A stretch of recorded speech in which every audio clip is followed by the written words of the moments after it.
क्योंकि मेरे अतिरिक्त भी मेरा कोई हो सकता है, यही भाव संसार है। इसलिए पहले सूत्र में बड़ी क्रांति है। पहली चिंगारी शिव फेंकते हैं तुम्हारी तरफ, और वो ये है कि तुम जान लो कि तुम ही बस तुम्हारे हो, बाकी कोई तुम्हारा नहीं। इससे बड़ा विषाद मन को पकड़ेगा, क्योंकि तुमने दूसरों के साथ बड़े संबंध बना रखे, बड़े सपने संजो रखे, दूसरों के साथ तुम्हारी बड़ी आशाएं जुड़ी हैं।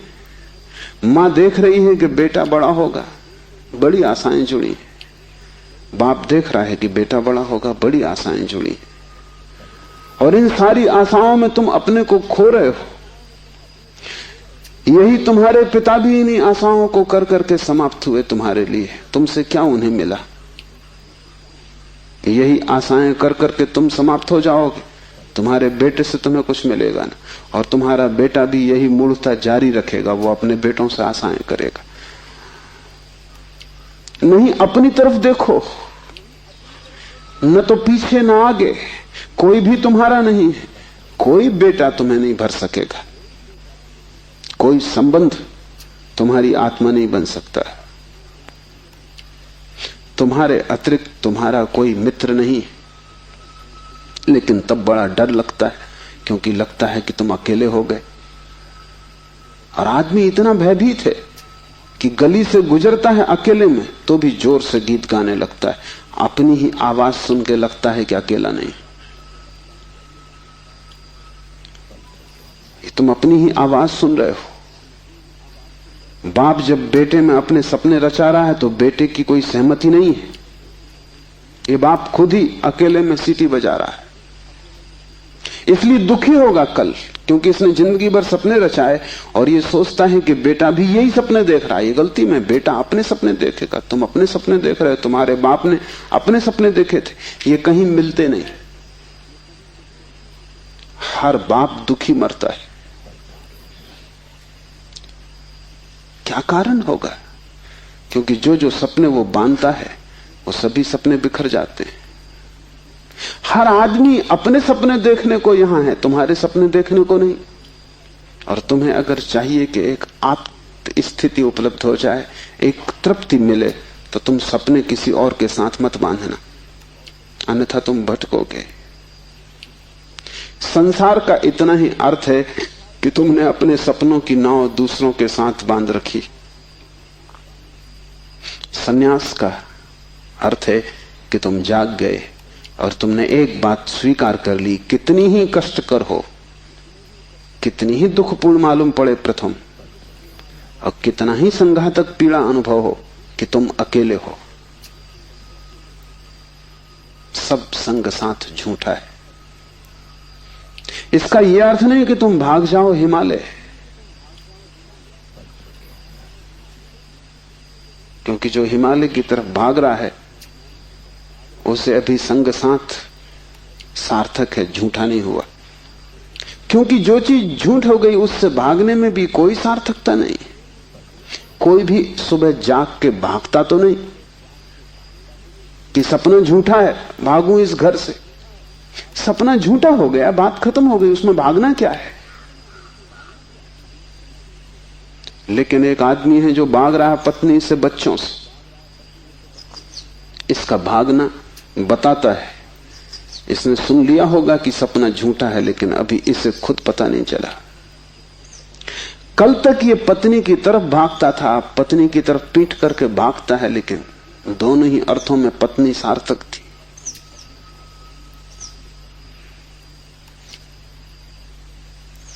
एक जैन संत हुए, गणेश वर्णी। वर्षों पहले उन्होंने पत्नी त्याग दी। साधु पुरुष थे। कोई 20 वर्ष त्याग के बाद काशी में थे, तब खबर आई कि पत्नी मर गई। उनके मुंह से जो वचन निकला वो याद रख लेने जैसा है। उन्होंने कहा, चलो झंझट मिटी। उनके भक्तों ने इस वचन का अर्थ लिया कि बड़ी वीतरागता है, थोड़ा सोचो। तो साफ हो जाएगा कि वीतरागता बिल्कुल नहीं। क्योंकि जिस पत्नी को 20 साल पहले छोड़ दिया उसकी झंझट अभी कायम थी तो ही मिट सकती है। गणित बिल्कुल सीधा और साफ है। ये पत्नी जो 20 साल पहले छोड़ दी किसी न किसी तरह छाया की तरह पीछे चल रही होगी, ये मन में कहीं सवार होगी। इसका उपद्रव कायम था। 20 साल भी इसके उपद्रव को मिटा नहीं पाए थे छोड़ने के बाद। ये मन सतत सोचता रहा होगा पक्ष में विपक्ष में। पत्नी के मरने पर ये वचन कि चलो झंझट मिटी, पत्नी के संबंध में कुछ भी नहीं बताते, सिर्फ पति के संबंध में बताते कि आदमी भाग तो गया छोड़कर, लेकिन छोड़ ना पाया।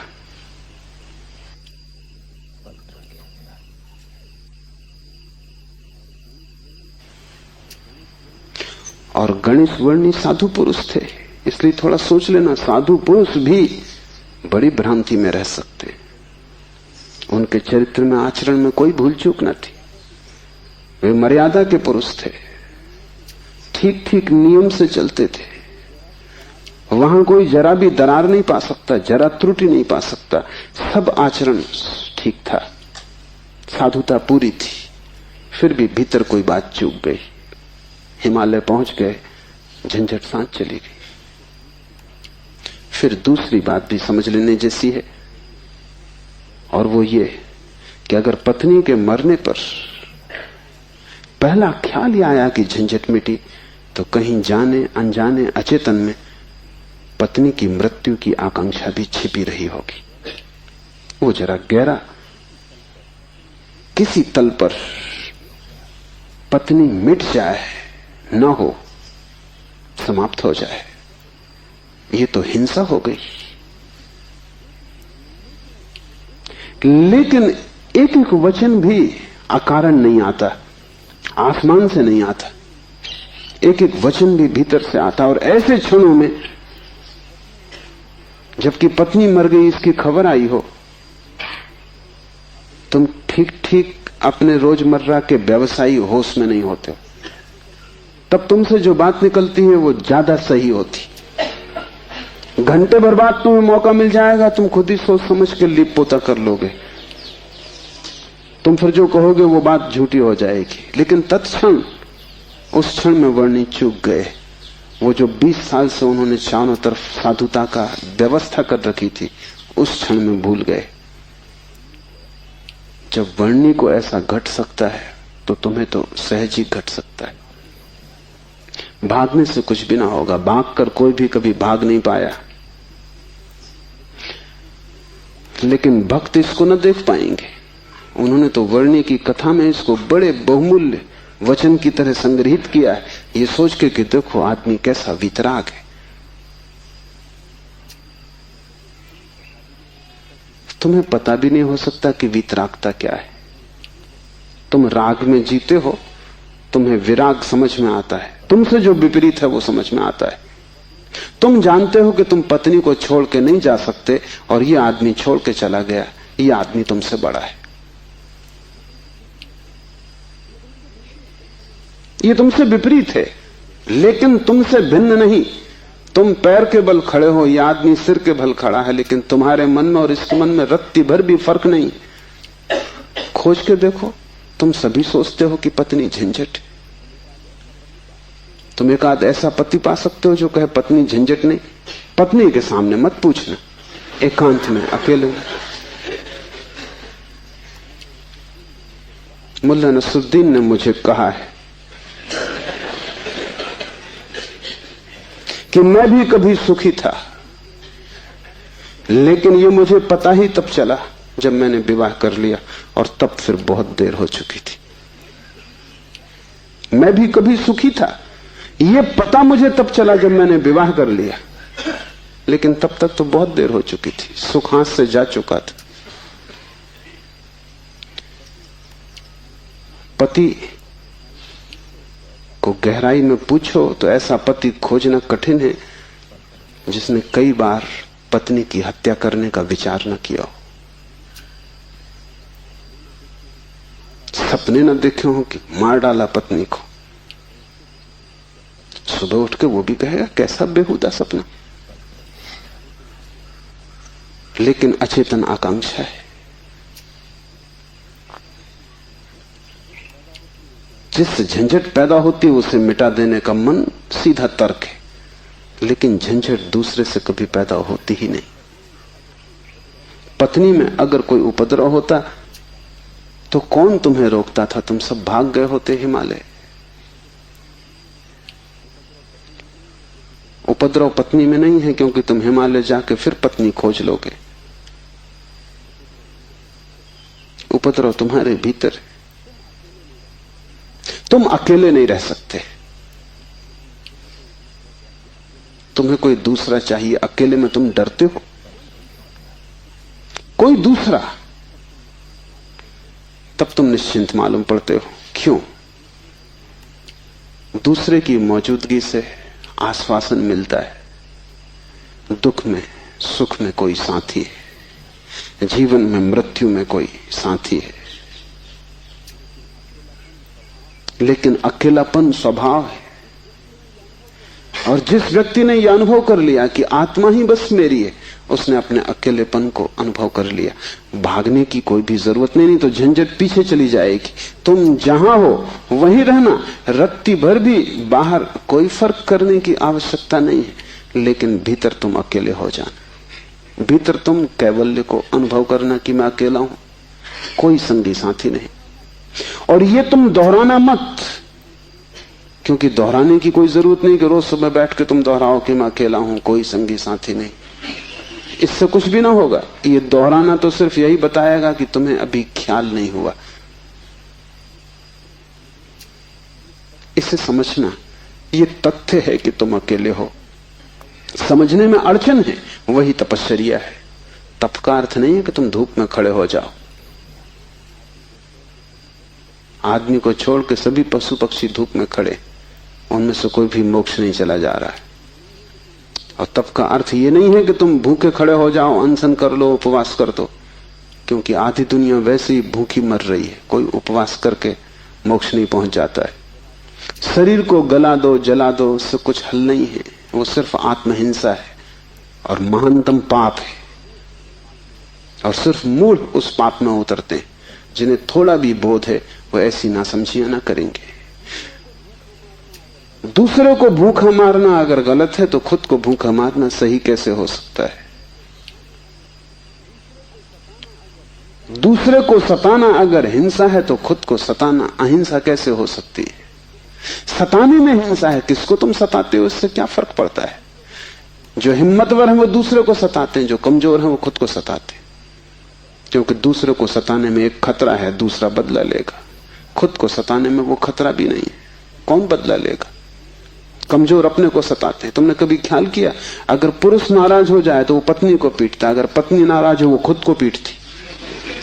ये जो पत्नी है ये साधुओं का प्रतीक है। कमजोर अपने को पीट लेता, क्या करे?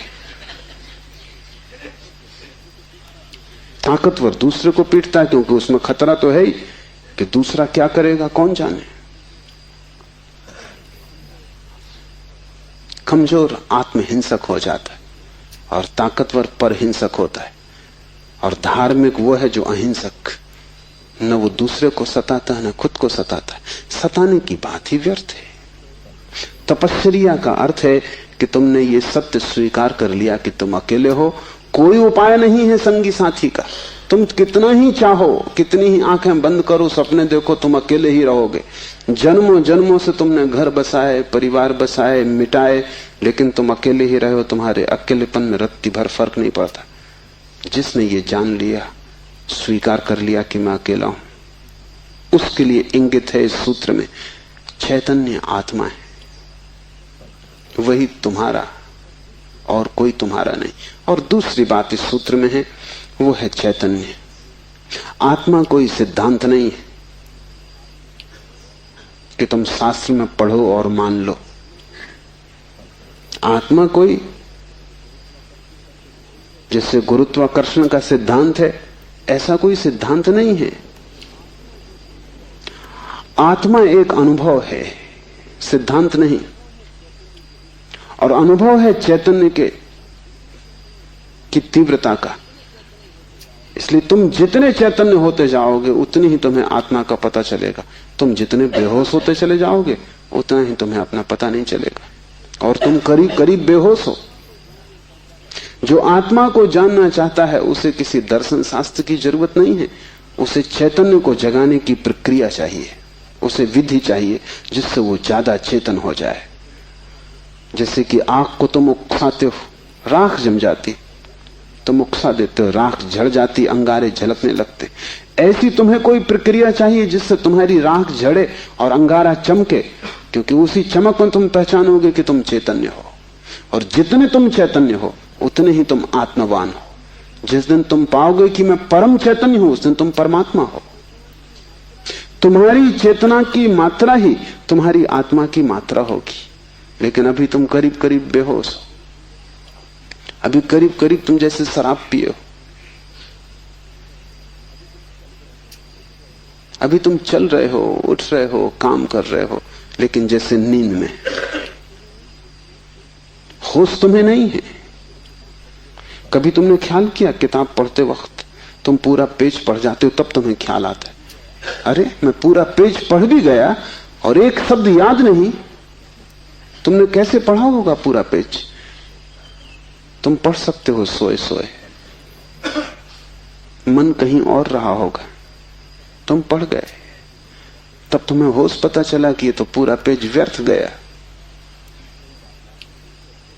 तुम कई बार रास्ते से चलते हो, तुम पूरा रास्ता चल जाते हो, तब तुम्हें ख्याल आता है कि तुम चल रहे हो।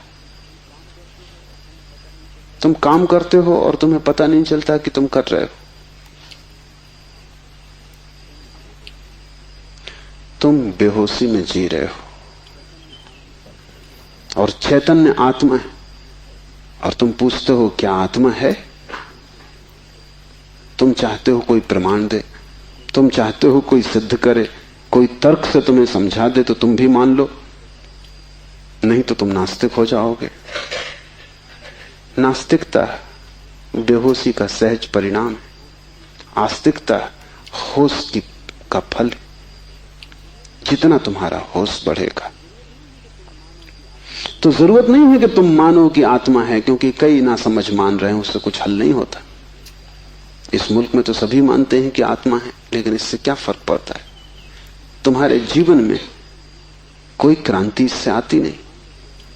शायद तुम इसलिए मान लेते हो कि हजारों साल से दोहराया जा रहा है। सुनते सुनते तुम्हारे कान पक गए, सुनते सुनते तुम भूल ही गए हो कि संबंध में सोचना भी है। सुनते सुनते पुनरुक्ति से आदमी सम्मोहित हो जाता है। एक ही बात बार बार दोहराई चली जाए तो तुम भूल जाते हो कि वो संदिग्ध, संदेह किया जा सकता है, विचार किया जाता है। और फिर आत्मा है, इससे तुम्हें बड़ा संतोष भी मिलता है। शरीर मरेगा ये तुम्हें पता है, आत्मा नहीं मरेगी, इससे बड़ी हिम्मत बनती है। और आत्मा कभी नहीं मरेगी, अग्नि उसे जलाएगी नहीं, शस्त्र उसे छेदेंगे नहीं, मृत्यु उसका कुछ बिगाड़ ना सकेगी। इससे तुम्हें बड़ी सांत्वना मिलती, पर सांत्वना सत्य नहीं है।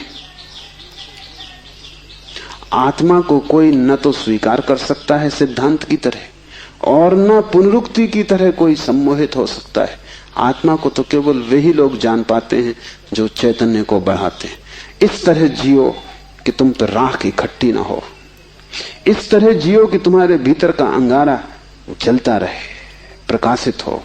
इस तरह जियो कि प्रति क्षण तुम होश में रहो, बेहोश नहीं। मुल्ला नसरुद्दीन को बच्चा पैदा हुआ, पहला ही लड़का था। नसरुद्दीन बड़ा खुश हुआ, अपने खास मित्र को बुलाया, खुशी मनाने दोनों शराब घर में गए। क्योंकि तुम एक ही खुशी जानते हो, बेहोशी। ये बड़े मजे की बात है। शिव, बुद्ध, महावीर, वे सब चिल्ला चिल्ला के कहते हैं कि दुनिया में एक ही आनंद है, वो है होश। और तुम एक ही सुख जानते हो, वो है बेहोशी। या तो तुम ठीक हो या वो ठीक है, दोनों तो ठीक नहीं हो सकते।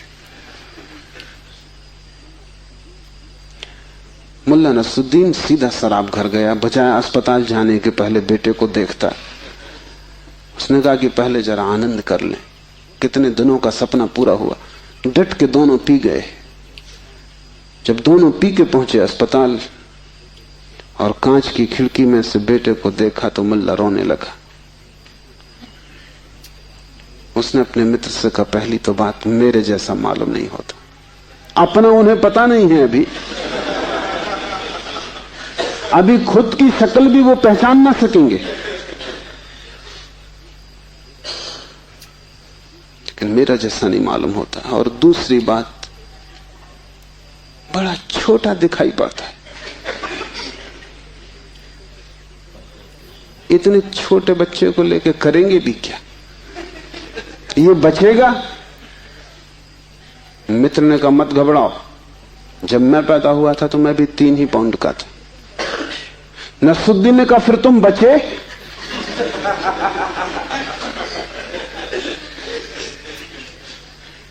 मित्र सोचने लगा, क्योंकि वो भी बेहोशी में था। उसने कहा, पक्का नहीं कह सकता।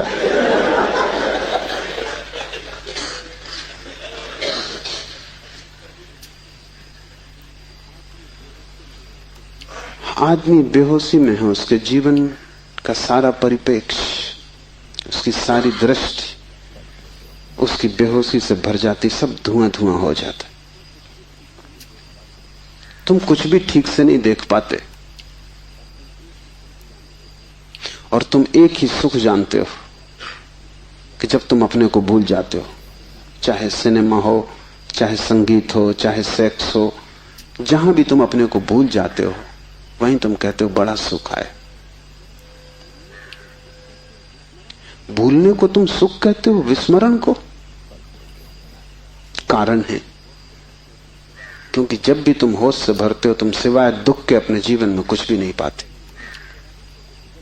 इसलिए जब भी तुम देखते हो जीवन को, जरा ही सजग हो के तुम पाते हो दुख दुख, कुरूपता चारों तरफ।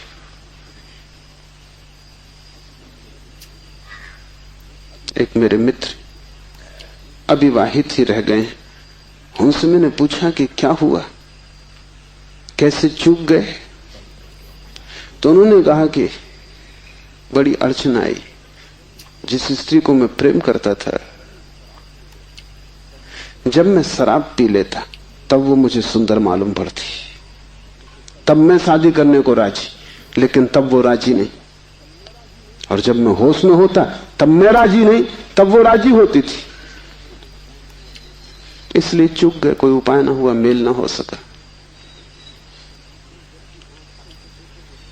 तुम जब भी आंख खोल कर देखोगे सब तरफ कुरूपता और दुख पाओगे। जब तुम बेहोश होते हो तब सब ठीक लगता है। इसलिए तुम्हें तकलीफ मालूम पड़ती, चैतन्य आत्मा असंभव। इसलिए दुख से गुजरना होगा। उसको ही तपश्चर्या कहा है। जब कोई व्यक्ति जागना शुरू करता है तो पहले तो उसे दुख में से ही गुजरना होगा, क्योंकि तुमने जन्मों जन्मों तक दुख अपने चारों तरफ निर्मित किए हैं। कौन उनसे गुजरेगा तुम अगर न गुजरे तो? इसको हमने कर्म कहा है। कर्म का कुल इतना ही अर्थ है कि जन्मों जन्मों तक हमने चारों तरफ दुख निर्मित किए, जाने अनजाने हमने दुख की फसल बोई है, काटेगा कौन? तो जब भी तुम होश में आते हो तुम्हें फसल दिखाई पड़ती, बड़ी लंबी, इस खेत से तुम्हें गुजरना पड़ेगा। डर के मारे तुम वहीं बैठ जाते हो, फिर आंख बंद करके शराब पी लेते हो कि ये तो बहुत झंझट का काम है। लेकिन जितनी तुम शराब पीते हो उतनी ये फसल बढ़ती जाती। हर जन्म तुम्हारे कर्म की श्रृंखला में कुछ और जोड़ जाता है, घटाता नहीं। तुम और भी गर्त में उतर जाते हो, नरक और करीब आ जाता है। होश से भरोगे तो पहला तो घटना ये घटने ही वाली है कि तुम्हारे जीवन में चारों तरफ दुख दिखाई पड़ेगा, नरक, क्योंकि तुमने वो निर्मित किया है। और अगर तुमने हिम्मत रखी, साहस रखा और तुम उस दुख से गुजर गए, तो जिस दुख से तुम सचेतन रूप से गुजर जाओगे वो फसल कट गई। उन दुखों से तुम्हें न गुजरना पड़ेगा फिर। और अगर एक बार तुम सारी दुख की श्रृंखला से गुजर जाओ, कर्म की श्रृंखला से, क्योंकि वो तुम्हारी आत्मा के चारों तरफ बंधी हुई जंजीरें, अगर तुम उन सब से गुजर जाओ और होश न खो और हिम्मत जारी रखो कि कोई फिक्र नहीं, जितना दुख मैंने पैदा किया है मैं गुजरूंगा, मैं अंत तक जाऊंगा। मैं उस प्रथम घड़ी तक जाना चाहता हूं जब मैं निर्दोष था और दुख की यात्रा शुरू न हुई थी, जब मेरी आत्मा परम पवित्र थी और मैंने कुछ भी संग्रह न किया था दुख का। मैं उस समय तक प्रवेश करूंगा ही, चाहे कुछ भी परिणाम हो, कितना ही दुख, कितनी ही पीड़ा। अगर तुमने इतना साहस रखा तो आज नहीं कल दुख से पार होकर तुम उस जगह पहुंच जाओगे जहां शिव का सूत्र तुम्हें समझ में आएगा, चैतन्य आत्मा है। और एक बार तुम अपने भीतर के चैतन्य में प्रतिष्ठित हो जाओ, फिर तुमसे कोई दुख पैदा नहीं होता, क्योंकि बेहोश आदमी अपने चारों तरफ दुख पैदा करता है। तुमने देखा है शराबी को चलते हुए रास्ते पर वो कैसा डगमगाता है? ऐसी तुम्हारी जिंदगी है, कहीं पैर रखते हो कहीं पड़ता है, कहीं जाना चाहते हो कहीं पहुंच जाते हो, कुछ करना चाहा था कुछ और ही हो जाता है, कुछ कहने निकले थे कुछ और ही कह के घर लौट आते हो। इसे तुम रोज देख रहे हो, फिर भी तुम समझ नहीं पाते कि क्यों हो रहा है। तुम गए थे किसी से क्षमा मांगने और झगड़ा करके वापस आ गए। होश में हो तुम बात प्रेम की कर रहे थे, दुश्मनी हो गई।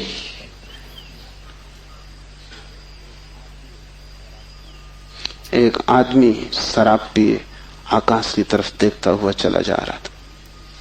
एक कार उसके पास से निकली, बामुश्किल ड्राइवर बचा पाया।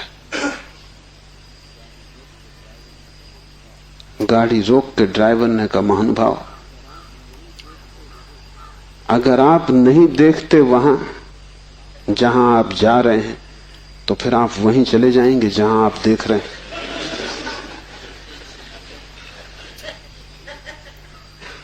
और हम सब, हमें कुछ पता भी नहीं कि हम कहां जा रहे हैं, क्यों जा रहे हैं, कहां देख रहे हैं, क्यों देख रहे हैं, चले जा रहे हैं। क्योंकि एक बेचैनी है भीतर जो बैठने भी नहीं देती, एक शक्ति है भीतर जो चलाए चली जाती है।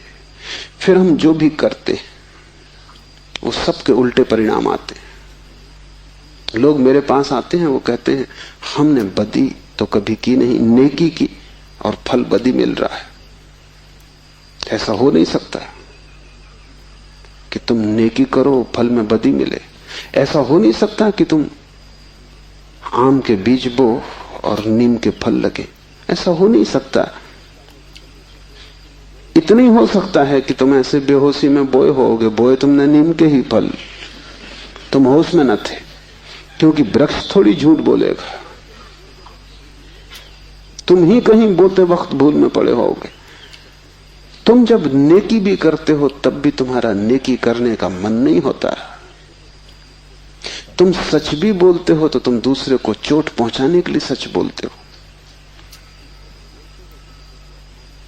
तुम सच बोलते हो दूसरे के अपमान के लिए।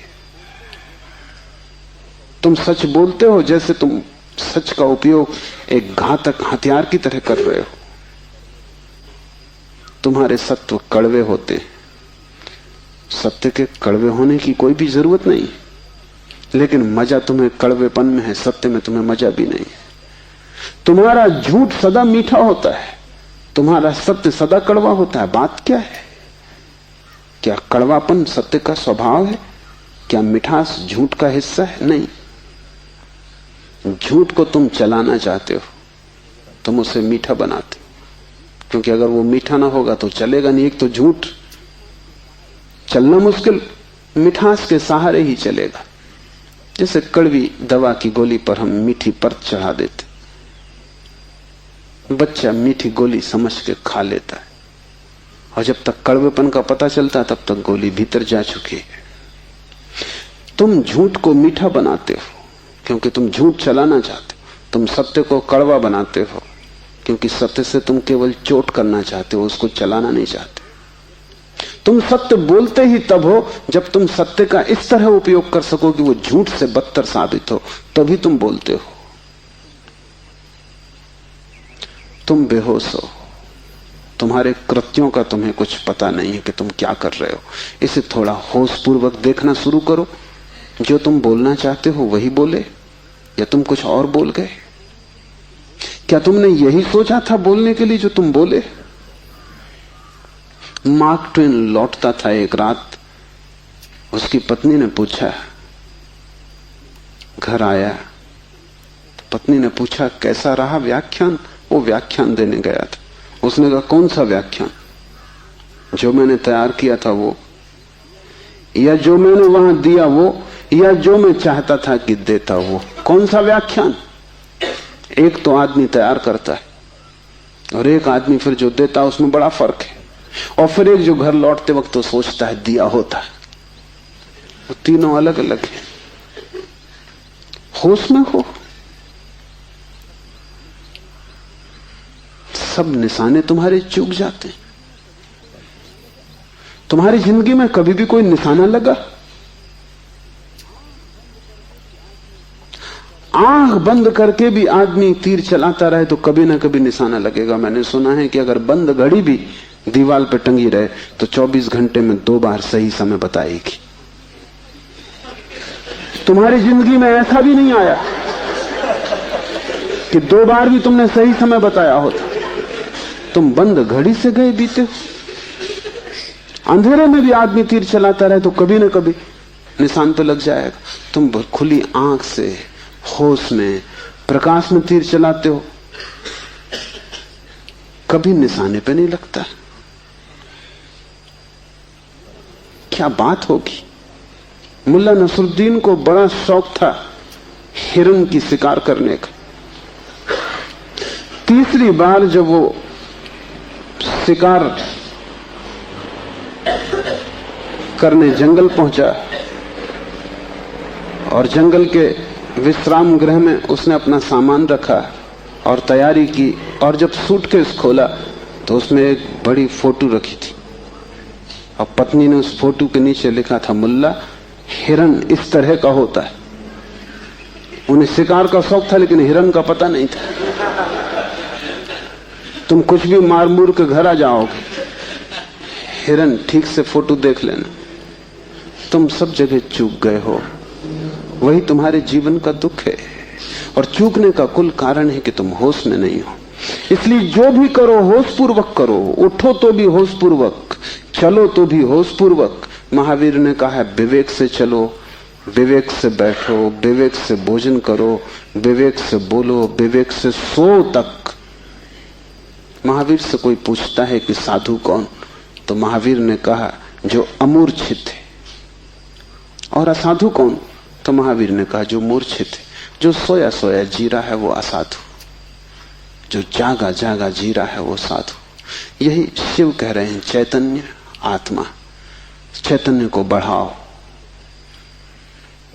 धीरे धीरे आत्मा की झलक तुम्हारे जीवन में आनी निश्चित है। दूसरा सूत्र है ज्ञानम बंधा। ज्ञान बंध है। बड़ी हैरानी का सूत्र है।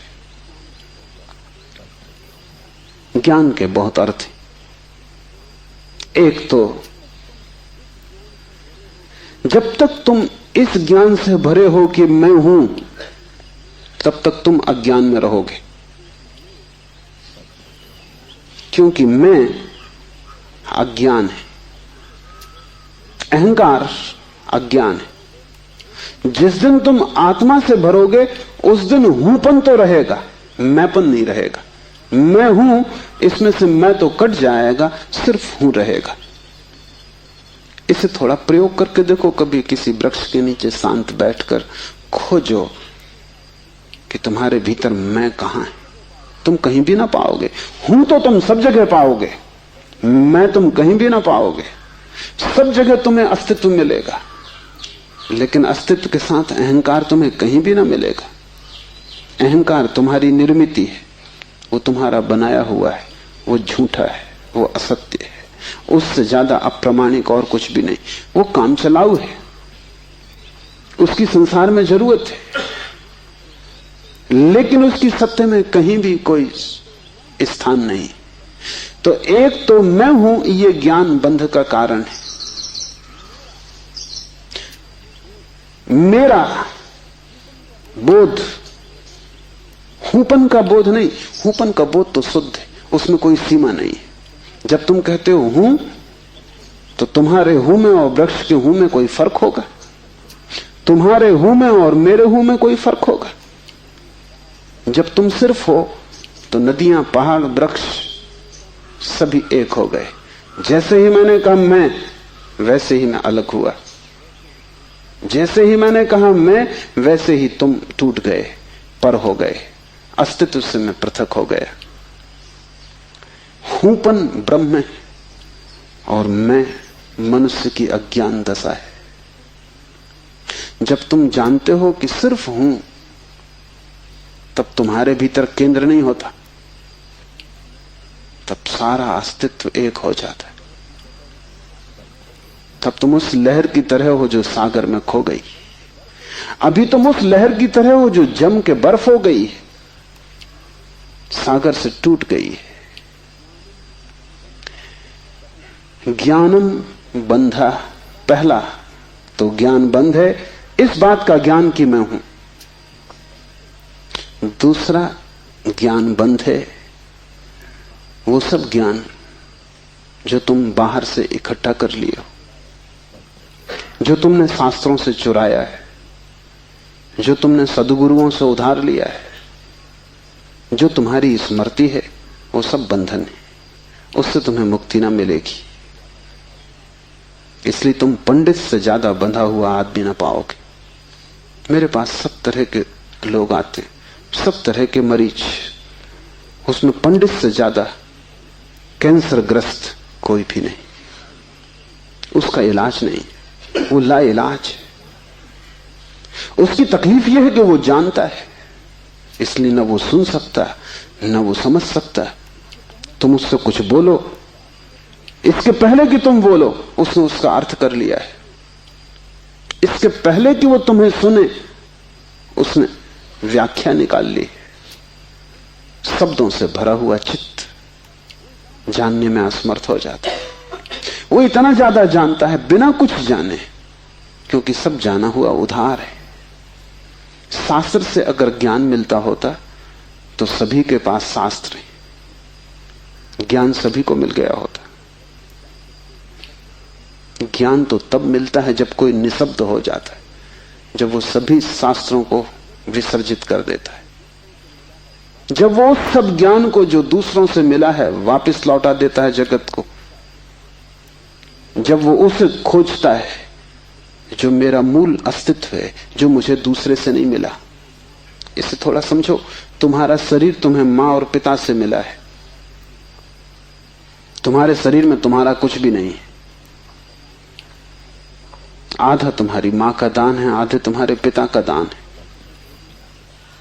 फिर तुम्हारा शरीर तुम्हें भोजन से मिला है, वो जो रोज तुम भोजन कर रहे हो। 5 तत्वों से मिला है, वायु है, अग्नि है, 5 तत्व हैं, उनसे तुम्हें मिला है। इसमें तुम्हारा कुछ भी नहीं है। लेकिन तुम्हारी चेतना तुम्हें 5 तत्वों में से किसी से भी नहीं मिली। तुम्हारी चेतना तुम्हें मां और पिता से भी नहीं मिली। तुम जो जो जानते हो वो तुमने स्कूल विश्वविद्यालय से सीखा है, शास्त्रों से सुना है, गुरुओं से पाया है। वो तुम्हारे शरीर का हिस्सा है, तुम्हारी आत्मा का नहीं।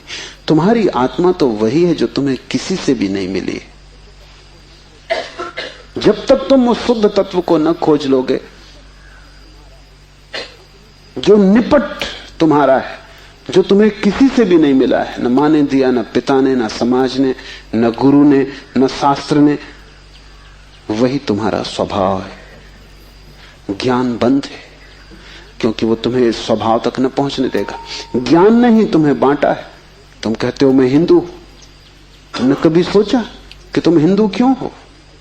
तुम कहते हो मैं मुसलमान, तुमने कभी विचारा कि तुम मुसलमान क्यों हो? हिंदू और मुसलमान में फर्क क्या है? क्या उनका खून निकाल के कोई डॉक्टर परीक्षा करके बता सकता है कि हिंदू का खून है, ये मुसलमान का खून? क्या उनकी हड्डियां काट के कोई बता सकता है कि हड्डी मुसलमान से आती है कि हिंदू से आती है?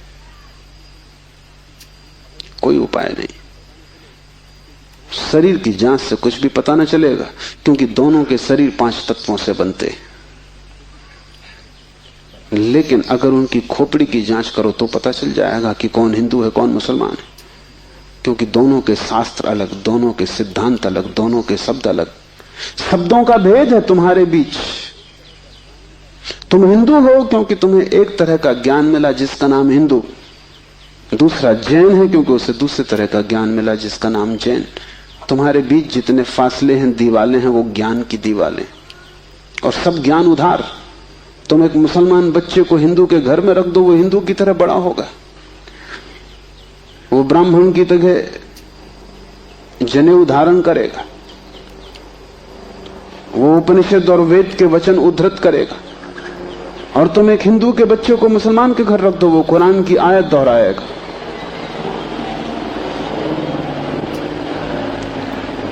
ज्ञान तुम्हें बांटता है, क्योंकि ज्ञान तुम्हारे चारों तरफ एक दीवार खींच देता है, और ज्ञान तुम्हें लड़ाता है, और ज्ञान तुम्हारे जीवन में वैमनस्य और शत्रुता पैदा करता है। थोड़ी देर को सोचो, अगर तुम्हें कुछ भी ना सिखाया जाए कि तुम हिंदू हो या मुसलमान या जैन या पारसी, तो तुम क्या करोगे? तुम बड़े होगे एक मनुष्य की भांति, तुम्हारे बीच कोई दीवार ना होगी। दुनिया में कोई 300 धर्म है, 300 कारागृह है, और हर आदमी पैदा होते से एक कारागृह या दूसरे कारागृह में डाल दिया जाता है। और पंडित पुरोहित बड़ी चेष्टा करते हैं कि बच्चे पर जल्दी से जल्दी कब्जा हो जाए, उसको वो धर्म शिक्षा कहते हैं। उससे ज्यादा अधर्म और कुछ भी नहीं है, वो उसको धर्म शिक्षा कहते हैं। 7 साल के पहले बच्चे को पकड़ लें, क्योंकि 7 साल का बच्चा अगर बड़ा हो गया तो फिर पकड़ना रोज रोज मुश्किल होता जाएगा। और बच्चे को अगर थोड़ा भी बोध आ गया तो फिर वो सवाल उठाने लगेगा, और सवालों का जवाब पंडितों के पास बिल्कुल नहीं है। पंडित सिर्फ मूढ़ों को तृप्त कर पाते हैं। जितनी कम बुद्धि का आदमी हो, पंडित से उतनी जल्दी तृप्त हो जाता है। वो एक प्रश्न पूछता, उत्तर मिल जाता है। तुम जाते हो पंडित से पूछते हो संसार को किसने बनाया, वो कहता भगवान ने। तुम प्रसन्न घर लौट आते हो बिना पूछे कि भगवान को किसने बनाया। अगर तुम दूसरा प्रश्न पूछते, पंडित नाराज हो जाते, क्योंकि उसका उसे भी पता नहीं, किताब में वो लिखा नहीं। और फिर झंझट की बात है, परमात्मा को किसने बनाया। फिर तुम पूछते ही चले जाओगे, वो कोई भी जवाब दे, तुम पूछोगे उसको किसने बनाया। अगर गौर से देखो तो तुम्हारे पहले सवाल का जवाब दिया नहीं गया है। पंडित ने तुम्हें सिर्फ संतुष्ट कर दिया क्योंकि तुम बहुत बुद्धिमान नहीं। और बच्चे अबोध, उनका अभी तर्क नहीं जगा, विचार नहीं जगा, अभी वो प्रश्न नहीं पूछ सकते। अभी तुम जो भी कचरा उनके दिमाग में डाल दो, वो उसे स्वीकार कर लेंगे। बच्चे सभी को स्वीकार कर लेते हैं, क्योंकि वो सोचते हैं जो भी दिया जा रहा है वो सभी ठीक है। बच्चा ज्यादा सवाल नहीं उठा सकता, सवाल उठाने के लिए थोड़ी प्रौढ़ता चाहिए। इसलिए सभी धर्म बच्चों की गर्दन पकड़ लेते हैं और फांसी लगा देते। फांसी बड़ी सुंदर है। किसी के गले में बाइबल लटकी है, किसी के गले में समयसार लटका है, किसी के गले में कुरान लटकी है, किसी के गले में गीता लटकी। ये इतने प्रीतिकर बंधन है कि इनको छोड़ने की हिम्मत फिर जुटानी बहुत मुश्किल है। और जब भी तुम इन्हें छोड़ना चाहोगे, एक खतरा सामने आ जाएगा, क्योंकि इन्हें छोड़ा तो तुम अज्ञानी। क्योंकि जैसे तुम इनको छोड़ोगे, तुम पाओगे मैं तो कुछ जानता नहीं, बस ये किताब सारी संपदा है, इसको संभालो। अपने अज्ञान को छिपाने का यही तो एक उपाय है। लेकिन अज्ञान छिपने से अगर मिटता होता तो बड़ी आसान बात हो गई होती। अज्ञान छिपने से बढ़ता है, जैसे कोई अपने घाव को छिपा ले, उससे कुछ मिटेगा नहीं। घाव और भीतर भीतर बढ़ेगा, मवाद पूरे शरीर में फैल जाएगी। शिव कहते हैं ज्ञान बंद है। ज्ञान सीखा हुआ, ज्ञान उधार, ज्ञान दूसरे से लिया हुआ बंधन का कारण है। तुम उस सब को छोड़ देना जो दूसरे से मिला है। तुम उसकी तलाश करना जो तुम्हें किसी से भी नहीं मिला। तुम उसकी खोज में निकलना, उस चेहरे की खोज में जो तुम्हारा है। तुम्हारे भीतर छिपा हुआ एक झरना है चैतन्य का, जो तुम्हें किसी से भी नहीं मिला, जो तुम्हारा स्वभाव है, जो तुम्हारी निज संपदा है। निजत्व है, वही तुम्हारी आत्मा है। तीसरा सूत्र है योनि वर्ग और कला शरीर है। योनि से अर्थ है प्रकृति, इसलिए हम स्त्री को प्रकृति कहते हैं। स्त्री शरीर देती है, वो प्रकृति की प्रतीक है। और कला का अर्थ है कर्ता का भाव। एक ही कला है, वो कला है संसार में उतरने की कला, और वो है कर्ता का भाव। इन दो चीजों से मिलकर तुम्हारा शरीर निर्मित होता है। तुम्हारे कर्ता का भाव, तुम्हारा अहंकार, और प्रकृति से मिला हुआ शरीर। अगर तुम्हारे भीतर कर्ता का भाव है तो तुम्हें योग्य शरीर प्रकृति देती चली जाएगी। इसी तरह तुम बार बार जन्मे हो। कभी तुम पशु थे, कभी पक्षी थे, कभी वृक्ष थे, कभी मनुष्य। तुमने जो चाहा है वो तुम्हें मिला है। तुमने जो आकांक्षा की है, तुमने जो कर्तृत्व की वासना की है, वही घट गया है। तुम्हारे कर्तृत्व की वासना घटना बन जाती है, विचार वस्तुएं बन जाते हैं। इसलिए बहुत सोच विचार के वासना करना, क्योंकि सभी वासनाएं पूरी हो जाती हैं देर अबेर। अगर तुम बहुत बार देखते हो आकाश में पक्षी को और सोचते हो कैसी स्वतंत्रता पक्षी को, खास हम पक्षी होते, देर न लगेगी, जल्दी तुम पक्षी हो जाओ। तुम अगर देखते हो एक कुत्ते को संभोग करते हुए और तुम सोचते हो कैसी स्वतंत्रता, कैसा सुख, जल्दी ही तुम कुत्ते हो जाओ। तुम जो भी वासना अपने भीतर संग्रहित करते हो वो बीज बन जाती। प्रकृति तो केवल शरीर देती है, कलाकार तो तुम ही हो, स्वयं को निर्माण करने वाले। अपने शरीर को तुमने ही बनाया है, ये कला का अर्थ है। कोई तुम्हें शरीर नहीं दे रहा है, तुम्हारी वासना ही निर्मित करती है। तुमने कभी ख्याल किया, रात तुम सोते हो तो आखिरी जो विचार होता है सोते समय, वही सुबह उठते वक्त पहला विचार होगा। रात भर तुम सोए रहे, वो बीज की तरह विचार भीतर पड़ा रहा, जो अंतिम था वो सुबह प्रथम होगा। तुम मरोगे इस शरीर से, आखिरी मरते क्षण में तुम्हारे सारे जीवन की वासना संग्रहित होकर बीज बन जाएगी। वही बीज नया गर्भ बन जाएगा। जहां से तुम मिटे वहीं से तुम फिर शुरू हो जाओगे। तुम जो भी हो ये तुम्हारा ही कृत्य है, किसी दूसरे को दोष मत देना। यहां कोई दूसरा है भी नहीं जिसको दोष दिया जा सके। ये तुम्हारे ही कर्मों का संचित फल है। तुम जो भी हो, सुंदर कुरूप, दुखी सुखी, स्त्री पुरुष, तुम जो भी हो, ये तुम्हारे ही कृत्यों का फल है। तुम ही हो कलाकार अपने जीवन के। मत कहना कि भाग्य ने बनाया है, क्योंकि वो धोखा है। उस भांति तुम जिम्मेवारी किसी और पर टाल रहे हो। मत कहना कि परमात्मा ने भेजा है। तुम परमात्मा पर जिम्मेदारी मत डालना, क्योंकि ये तरकीब है खुद के दायित्व से बचने की।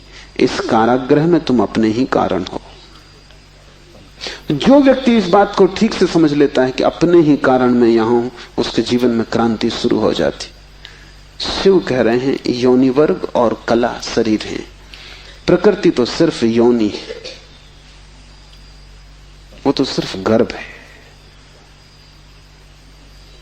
तुम्हारा अहंकार उस योनि में बीज बनता है। तुम्हारे कर्तृत्व का भाव कि मैं ये करूं, मैं ये पाऊं, मैं ये हो जाऊं, उसमें बीज बनता है।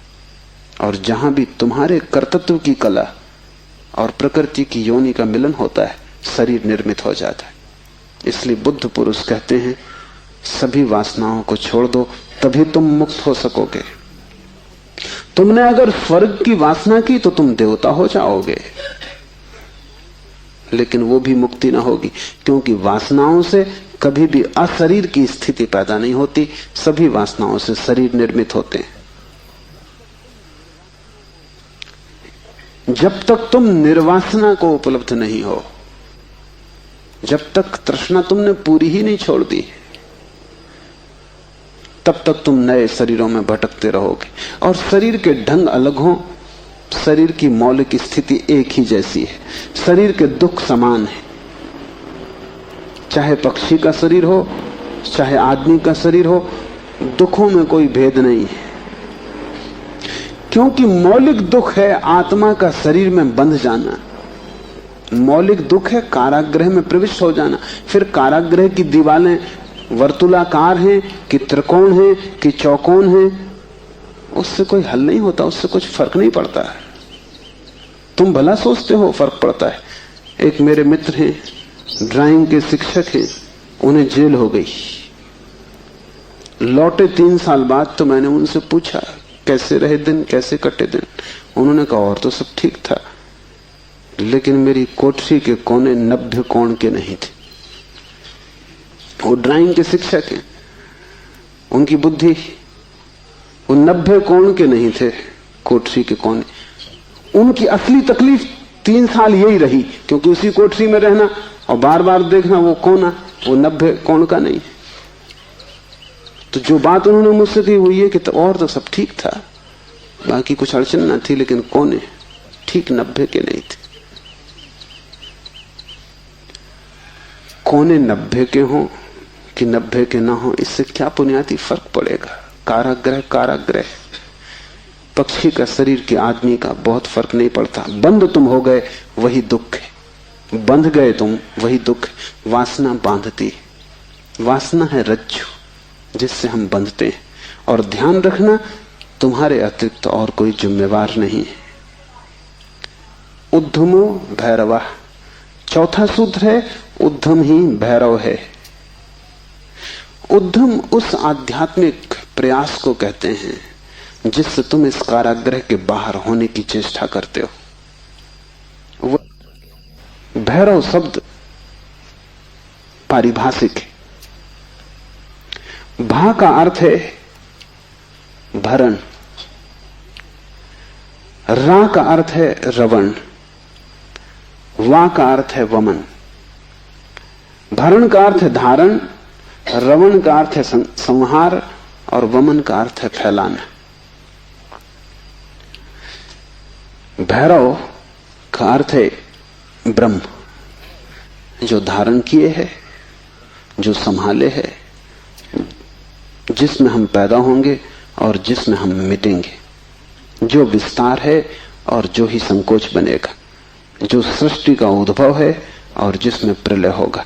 मूल अस्तित्व का नाम भैरव है। शिव कहते हैं उद्धम ही भैरव है। और जिस दिन भी तुमने आध्यात्मिक जीवन की चेष्टा शुरू की, तुम भैरव होने लगे, तुम परमात्मा के साथ एक होने लगे। तुम्हारी चेष्टा की पहली किरण और तुमने सूरज की तरफ यात्रा शुरू कर दी। पहला ख्याल तुम्हारे भीतर मुक्त होने का, और ज्यादा दूर नहीं है मंजिल, क्योंकि पहला कदम करीब करीब आधी यात्रा है। उद्धम भैरव है।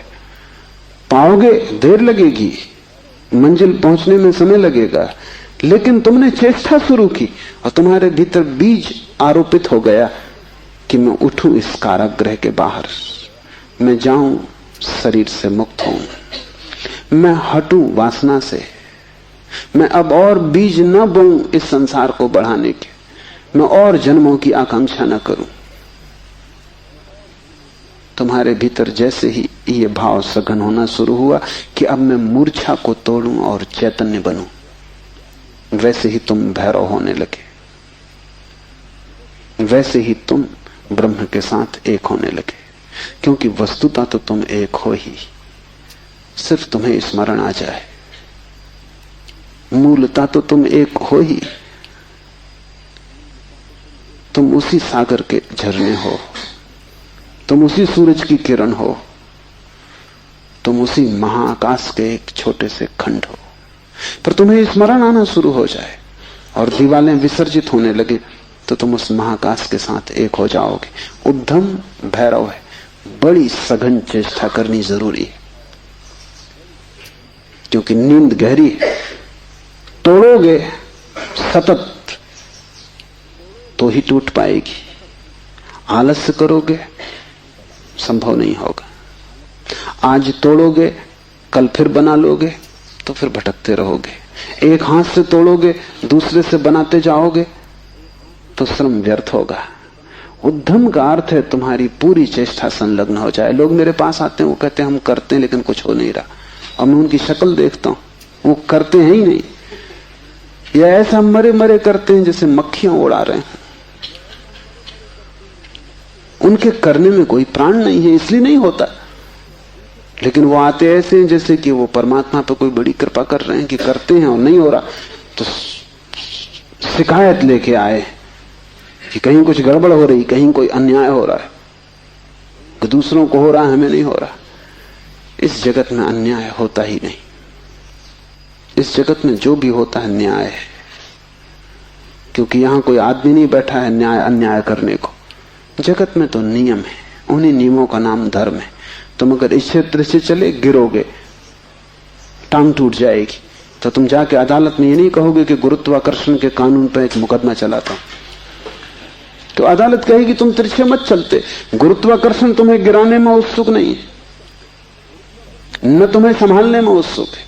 तुम जब सीधे सीधे चलते हो वही तुम्हें संभालता है, जब तुम तिरछे चलते हो वही तुम्हें गिराता है। न गिराने की उसकी कोई आकांक्षा है, न संभालने की।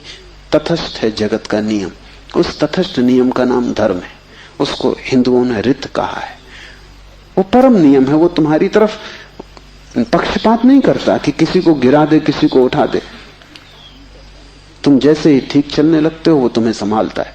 तुम गिरना चाहते हो वो तुम्हें गिराता है। वो हर हालत में उपलब्ध है। तुम जैसा भी उसका उपयोग करना चाहते हो वो तुम्हें खुला है, उसके द्वार बंद नहीं है। तुम सिर ठोकना चाहते हो दरवाजे से, सिर ठोक लो। तुम दरवाजा खोल के भीतर जाना चाहते हो, भीतर चले जाओ। वो तटस्थ है। उद्यम भैरव है। महान श्रम चाहिए। उद्यम का अर्थ है प्रगाढ़ श्रम। तुम्हारी समग्रता लग जाए श्रम में, उसका नाम उद्यम है। और तब देर न लगी कि तुम्हारे भैरव हो जाने में। शक्ति चक्र के संधान से विश्व का संहार हो जाता है, 5वां सूत्र है। और अगर तुमने ठीक उद्यम किया, अगर तुमने अपनी संपूर्ण ऊर्जा को संलग्न कर दिया चेष्टा में, सत्य की खोज, परमात्मा की खोज या आत्मा की खोज में, तो तुम्हारे भीतर जो शक्ति का चक्र है वो पूर्ण हो जाता है। अभी तुम्हारे भीतर शक्ति का चक्र पूर्ण नहीं है, कटा बटा है। वैज्ञानिक कहते हैं कि बुद्धिमान से बुद्धिमान आदमी भी अपनी 15% से ज्यादा प्रतिभा का उपयोग नहीं करता। 85% प्रतिभा ऐसे ही सड़ जाती। ये तो बुद्धिमान आदमी की बात है। बुद्धू का क्या हिसाब, वो तो शायद करते ही नहीं।